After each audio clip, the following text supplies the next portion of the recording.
Hello everyone, this is your Ginger English. You're watching Advanced English Grammar Series. Let's get into the video. Today we are going to see the usage of must have and can't have. Must have எங்க use பண்ணலாம்னு பார்க்கலாம்.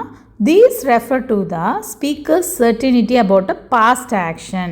இதை கண்டிப்பாக செஞ்சுருப்பாங்க. Someone must have taken it. இங்கே இருக்கிறவங்க தான் யாரோ எடுத்திருப்பாங்க. I'm sure they did.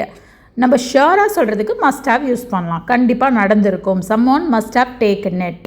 You can't have lost it. இதை கண்டிப்பாக நீ தொலைச்சிருக்க மாட்ட. You can't have lost it. ஷியோராக சொல்கிறதுக்கு we can use must have. இதில் must have வந்து ஒரு பாசிட்டிவ் எக்ஸ்ப்ரெஷனில் வரா மாதிரி இருக்கும். கண்டிப்பாக செஞ்சுருப்பாங்க அப்படின்ட்டு. அதே can't have பார்த்தீங்கன்னா நெகட்டிவ் எக்ஸ்ப்ரெஷனில் வரா மாதிரி இருக்கும். You can't have lost it. I'm sure you didn't. கண்டிப்பாக இதை நீ செஞ்சுருக்க மாட்ட.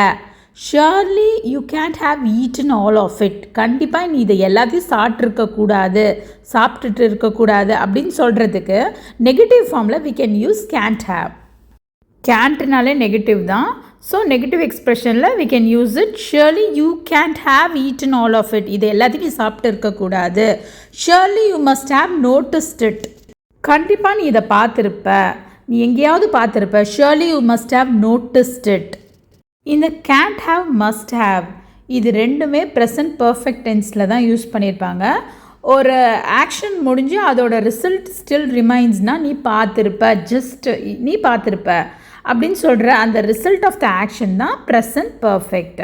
So must have can't have எங்கே யூஸ் பண்ணணும்னு கிளியராக தெரிஞ்சிச்சு. மஸ்ட் ஹாவ் பாசிட்டிவ் சென்டென்ஸில் யூஸ் பண்ணணும். கண்டிப்பாக நீ இதை செஞ்சுருப்ப, கண்டிப்பாக அவங்க எடுத்திருப்பாங்க அப்படின்னு சொல்கிறதுக்கு யூஸ் பண்ணோம். can't have வந்து நெகட்டிவ் ஃபார்மில் யூஸ் பண்ணோம். you can't have lost itனா கண்டிப்பாக நீ இதை செஞ்சுருக்க மாட்ட. you can't have eaten all of it. கண்டிப்பாக நீ இதை சாப்பிட்ருக்கக்கூடாது, எல்லாத்தையும் சாப்பிட்ருக்கக்கூடாது அப்படின்னு சொல்கிற நெகட்டிவ் ஃபார்மில் we can use can't have. I'm sure this video is very helpful to you. Thanks for watching.